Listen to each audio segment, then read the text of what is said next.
Welcome to Capital One Academy YouTube channel. අද video එකේදී අපි කතා කරන්නේ eBay එකේ කොහොමද අපි shipping method එක හදාගන්නේ කියලා තමයි අද වීඩියෝ එකේදී අපි කතා කරන්නේ. මොකද ගොඩක් අය මගෙන් comment sections වල සහ WhatsApp message දාලා අහලා තිබ්බා අපි මොකක්ද භාවිතා කරන්න ඕනේ හරිම shipping method එක USA වල ඉඳන් products අපි යවද්දි select කරන්න ඕනේ shipping method එක මොකක්ද කියලා. ඒතකොට අද වීඩියෝ එකේදී අපි කතා කරන්නේ මොකක්ද අපි භාවිතා කරන්න ඕනි shipping method එක කියලා. ඒ වගේම තමයි ඔයාලා අපිව තාම subscribe කරලා නැත්නම් ඔයාලට පුළුවන් අපිව subscribe කරන්න මේ වීඩියෝ එක පළවෙනියට බලන කෙනෙක් නම්. මොකද අපේ free eBay dropshipping සහ direct shipping course එකක් යනවා මේ Capital One Academy කියන YouTube channel එකෙන්. ඔයාලට බලා ගන්න පුළුවන් free eBay dropshipping and direct shipping course by Capital One Academy කියලා තියෙනවා. ඒ කියන්නේ dropshipping ගැන eBay ගැන කිසිම දැනුමක් නැති කෙනෙක්ට උනත් මුලින් ඉඳන් හැම දෙයක්ම ඉගෙන ගන්න පුළුවන් මේ ප්ලේලිස්ට් එක බැලුවොත්. ඒ වගේම තමයි අපේ YouTube channel එක subscribe කරන එකේ වාසිය තමයි ඔයාලට online platform සරහා මුදල් උපයන්න පුළුවන් ඉතාමත් සාර්ථක ක්‍රම ගැන අපි මේ YouTube channel එකෙන් කතා කරනවා. එහෙනම් අපි වැඩි කතාවක් නැතුව අපි යමු වීඩියෝ එකට. හරි. එතකොට මම මගේ eBay එක open කරගෙන තියෙනවා. eBay එක open කරගත්තට පස්සේ ඔයාලට පුළුවන් sell කියන තැනට යන්න.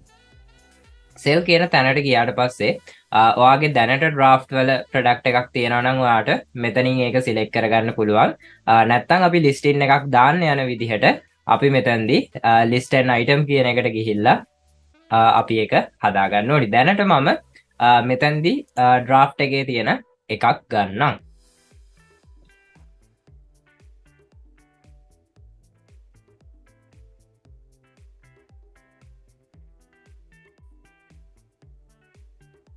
හරි. එතකොට මම මේ draft එකට ඇවිල්ලා තියෙන්නේ. එතකොට මම මෙතනදී settings හදන ඒවා ගැන අද කතා කරන්නේ නැහැ. මොකද මම කලින් videos කරලා තියෙනවා. කොහොමද අපි description එකේ මේ දේවල් හදාගන්නේ කියලා. එතකොට අද අපි කතා කරන්නේ shipping method එක ගැන විතරයි. ඉස්සෙල්ලම ඔයාලට කරන්න තියෙන දේ තමයි ඉස්සෙල්ලම එන්න item location එකට. ඉස්සෙල්ලම ඔයාගේ item location එක ඔයා දාගන්න ඕනි United States වලට. මොකද මේ item location එකේ country එක United States කියලා දාගන්න කියන්නේ මේකේ වෙන country එකක් තිබ්බොත් ඔයාට වෙන shipping methods තමයි පෙන්වන්නේ. ඒක නිසා අනිවාර්යයෙන්ම මේක United States වලට ඔයාලා දාගන්න ඕනේ. මොකද අපි USA warehouses වල ඉඳගෙන තමයි අපි අපේ products යවන්නේ. එතකොට ඔයාගේ warehouse එක තියෙන product එක තියෙන warehouse එකේ zip code එක දන්නවා නම් zip code එක දාගන්න පුළුවන්. ඒ වගේම තමයි city එක ඔයාට දාගන්න හැකියාවක් තියෙනවා. ඒ ටික දාගෙන ඉවර වෙලා මෙතනදී done කියන එක ඔයාට ක්ලික් කරන්න හැකියාවක් තියෙනවා. එතකොට මේ දේවල් ටික කරාට පස්සේ ඔයාට done කියන එක දාගන්න පුළුවන්. දාගත්තට පස්සේ චුට්ටක් උඩට එන්න ඕනි. හරි. ඊළඟට දැන් මෙතනදී තියෙනවා domestic shipping කියලා එකක්. මෙන්න මෙතනදී domestic shipping කියලා එකක් තියෙනවා. ඒ වගේම තමයි ඔයාගේ shipping methods පෙන්වන්නේ නැත්නම් මෙන්න මේ see all options කියන එක ක්ලික් කරලා මේ මෙතනදී මේවට ටික් දාගන්න පුළුවන්. හරිද? මේවට ඔක්කොටම ටික් දාගත්ත ප්‍රශ්නයක් නැහැ. ෆිල් කරන්න ඕනි දේවල් ටික විතරක් අපි ෆිල් කරගත්තම හොඳටම ප්‍රමාණවත්. හරි. අපි එතකොට අද වීඩියෝ එකේදී කතා කරන්නේ shipping ගැනනේ. එතකොට මෙතනදී shipping method එක ඔයාලා දාගන්න ඕනි. මෙතන තියෙනවා standard shipping small to medium items කියලා. මෙන්න මේ shipping method එක මේ විදිහට දාගන්න ඕනි. ඊළඟට ඔයා යවන පැකේජ් එකේ ඒක box එකක්ද නැත්නම් bubble packet එකකද යන්නේ කියලා ඔයාට හරි idea එකක් නැත්නම් ඒ කියන්නේ ඒකේ weight එක ගැන ඔයාට හරි idea එකක් නැත්නම් ඔයාට පුළුවන් මෙතනදී irregular package කියන එක දාන්න. මෙන්න මෙතනදී irregular package කියන එකට ටික් එකක් දාන්න හැකියාවක් තියෙනවා. ඒකට ටික් එකක් දාගන්න.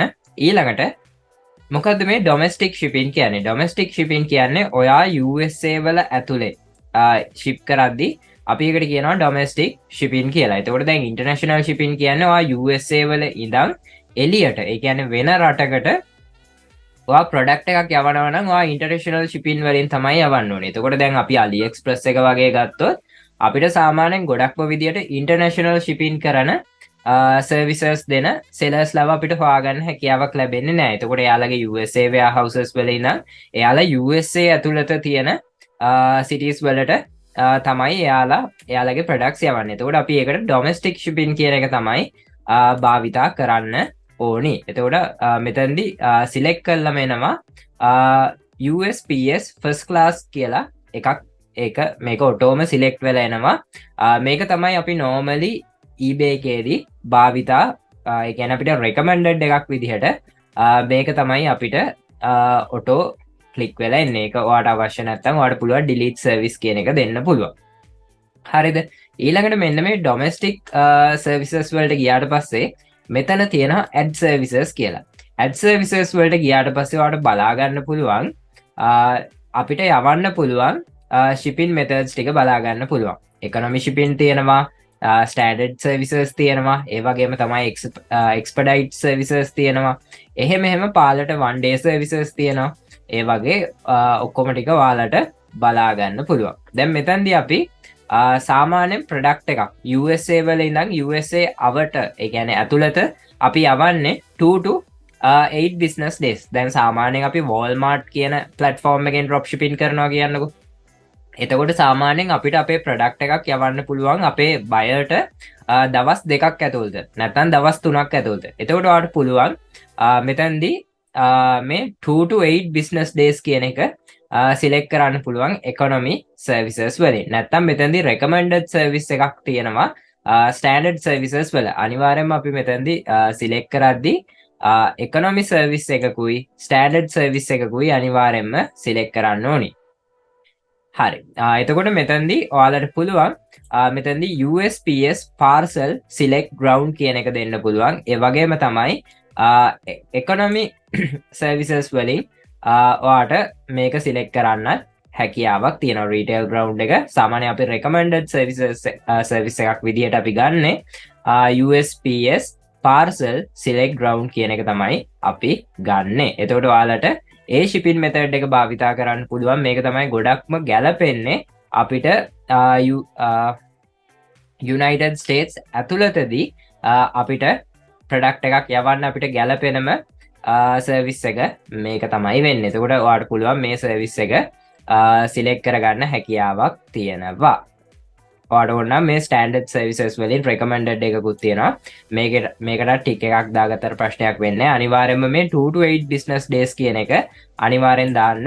මොකද මේ දෙක අනිවාර්යෙන්ම දාගන්න. එතකොට ඔයාලට මේ දෙක බලා ගන්න පුළුවන්. හැබැයි සමහර අයගේ මේක වෙනස් වෙන්න පුළුවන්. මේක වෙනස් වෙන්න තියෙන හේතුව තමයි ඔයාලා ඉස්සෙල්ලම ඇවිල්ලා ඔයාලගේ item location එක හරියට හදා ගන්න ඕනේ. ඔයා දැන් item location එක China හරි වෙන කොහේ හරි දාලා තිබ්බොත් ඔයාට මේ shipping methods පෙන්වන්නේ නැහැ. ඒක නිසා හොඳට මතක තියාගන්න අනිවාර්යයෙන්ම ඔයාලගේ item location එක හරියට හදා ගන්න ඕනේ ඉස්සෙල්ලම. ඊළඟට මෙන්න මේ දේවල් ටික හදාගත්තට පස්සේ ඔයාලට පුළුවන් apply කියන එක දෙන්න පුළුවන්. ඒ වගේම තමයි ඔයා free shipping දෙන කෙනෙක් නම් ඔයාට පුළුවන් offer free shipping කියන එක දෙන්න හැකියාවක් තියෙනවා. ඔයාට ඒ රට ඇතුළතදී free shipping කරන්න පුළුවන් නම් ඔයාට පුළුවන් free shipping කරන්න. නැත්නම් බයර්ට මෙච්චර amount එකක් pay කරන්න සිද්ධ වෙනවා. ඔයා මේකට ටික් එකක් දාලා තිබ්බේ නැත්නම් එයා මෙච්චර ගානක් පේ කරලා තමයි ඔයාගේ සර්විස් එක ගන්න ඕනේ. එතකොට ඔයා ඩිසයිඩ් කරන්න ඕනේ. මම කලින් වීඩියෝස් වලදී කියලා දීලා තියෙනවා කැල්කියුලේෂන් එකක් අරගෙන කොහොමද ඒ කරන්න කියලා ඔයාලගේ ප්‍රයිස් එක කැල්කියුලේට් කරගන්න විදිහ. එතකොට මෙතනදී ඉන්ටර්නැෂනල් shipping ගත්තාට පස්සේ මෙතනදී අපි ඉන්ටර්නැෂනල් shipping භාවිතා කරන්නේ නැහැ. මොකද අපි දන්නවා AliExpress එකේදී සහ සාමාන්‍ය Walmart එකේදී සාමාන්‍ය USA වලින් පිට sellers-ලා shipment අරන් යනවා ගොඩක් අඩුයි. ඒක නිසා අපි මෙතනදී international shipping භාවිතා කරන්නේ නැහැ. ඊළඟට මොකද මේ handling time එක කියන්නේ? handling time එක කියන්නේ ඔයාගේ order එක ඇවිල්ලා ඔයා ඒක courier service එකට දෙන්න. ඒ කියන්නේ ඔයාගේ service එකට බාර දෙන්න ඔයාට කොච්චර දවස් යනවද කියන එක තමයි අපි කියන්නේ handling time එක කියලා. දැන් same business day කියන්නේ ඔයාගේ order එක ආපු දවසේම ඔයා ඒක ඔයාලගේ shipping service එකට බාර දෙනවා ship කරන්න කියලා. 1 business day කියන්නේ දවසකට පස්සේ, 2 business days කියන්නේ දවස් 2කට පස්සේ, 3 business days කියන්නේ දවස් 3කට පස්සේ. ඇත්තටම ඔයාට පුළුවන් ප්‍රොමිස් වෙන්න පුළුවන් ඩේට් එකක් මෙතනදී දෙන්න. business days අඩුම තරමේ 5ක් ගියත් ප්‍රශ්නයක් වෙන්නේ නැහැ. හැබැයි හොඳට මතක තියාගන්න ප්‍රොමිස් කරන ඩේට් එකට අනිවාර්යයෙන්ම ඔයාගේ ප්‍රොඩක්ට් එක දෙන්න පුළුවන් තැනක ඉන්න ඕනි. ඒක හොඳට මතක තියාගන්න ඕනේ. එතකොට ඔයාට හොඳ පොසිටිව් රිවිව්ස් හම්බ වෙනවා. නැත්නම් ඔයා shipping late කළා tracking update කරන්න නැතුව ඒ වගේ දේවල් කරන්න ගියොත් අනිවාර්යයෙන්ම ඔයාට bad reviews වැටෙන්න පුළුවන්. මොකද bad review එකක් වැටුනොත් ඔයාගේ rating එක ගොඩක්ම විදිහට අඩු වෙනවා. එහෙම වුණොත් ඔයාට sales කරද්දී අවාසිදායක තත්වයක් එනවා. ඒවගේම තමයි ඩොමස්ටික් shipping කරද්දි මෙතැන්දි එක්ස්කලූඩ් ලොකේෂන්ස් කරන්න ඕන්න ඩොමස්ටික් කරද්දි මේ රටවල් අපිට බ්ලොක් කරන්න අවශ්‍ය වෙන්න නෑ. හැබැයි අපි වැරදිලවත් ඉන්ටර්නේෂනල් shipping ඔන් කල්ලා එක්ස්කලූඩ් කල්ලා තිබ්බෙ නැත්තං අනිවාරෙන්ම පිටරටක කෙනෙක් කියන්නේ USA නැතුව වෙන හිතන්නකො අපි උදාහරණයක් විදිහට ඕස්ට්‍රේලියා කියලා. ඕස්ට්‍රේලියා වල කෙනෙක් ඔයාගේ ප්‍රොඩක්ට් එක බයි කරොත් ඔයාට ලොකු ප්‍රශ්නයක් වෙනවා. ඒක නිසා හොඳට මතක තියාගන්න හැම වෙලාවෙම ඔයා ඉන්ටර්නැෂනල් shipping කරන්නේ නැත්නම් මේ විදිහට තමයි තියෙන්න ඕනේ. දැන් මේක ටික් කරා කියන්නේ ඉන්ටර්නැෂනල් shipping services on වෙලා තමයි තියෙන්නේ. ඒක නිසා හැම වෙලාවෙම මේක off කරලා තියන්න. ඔයා ඉන්ටර්නැෂනල් shipping කරන්නේ නැත්නම් ඒ වගේම තමයි එක්ස්කලූඩ් ලිස්ට් එක හදාගන්න විදිහේ මම වීඩියෝ එකක් කරලා තියෙනවා. වගේ එක්ස්කලූඩ් ලිස්ට් එකත් හදලා සේව් කරලා තියාගන්න. ඒක ඔයාලට ගොඩක් වටී. ඒතකොට මම හිතනවා මේ ප්‍රශ්නේ ගොඩක් අය අහලා තිබ්බ මගෙන්. ඒතකොට මම හිතනවා ඔයාලට හොඳ පොසිටිව් උත්තරයක් හම්බෙන්නේ නැති කියලා. ඒතකොට මේ වගේ shipping services තමයි අපි භාවිතා කරන්න ඕනි eBay එකේදී settings ටික හදාගද්දී. ඒ වගේම තමයි මේ වීඩියෝ එකේදී මොකක් හරි අලුත් දෙයක් ඔයාලා ඉගෙන ගත්තා නම් අනිවාර්යයෙන්ම ලයික් එකක් කමෙන්ට් එකක් දාන්න අමතක කරන්න එපා. ඒ වගේම තමයි මොන හරි ප්‍රශ්න ගැටලු තියෙනවා නම් අනිවාර්යයෙන්ම කමෙන්ට් සෙක්ෂන් එකේ ටයිප් කරන්න. එතකොට මට ඔයාලට ඒවට ගැලපෙන වීඩියෝස් ඉස්සරහදී හදන්නත් හැකියාවක් තියෙනවා. එහෙනම් අපි තව දවස් 2-3කින් අලුත් වීඩියෝ එකකින් හම්බෙමු. ඔයාලා අපිව තාම subscribe කරලා නැත්නම් අනිවාර්යයෙන්ම subscribe කරන්න. ඒ වගේම තමයි ඔයාගේ හොඳම යාළුවටත් අපිව recommend කරන්න අමතක කරන්න එපා. එහෙනම් හැමෝටම ජය වේවා කියලා ප්‍රාර්ථනා කරනවා. එහෙනම් හැමෝටම සුබ දවසක්.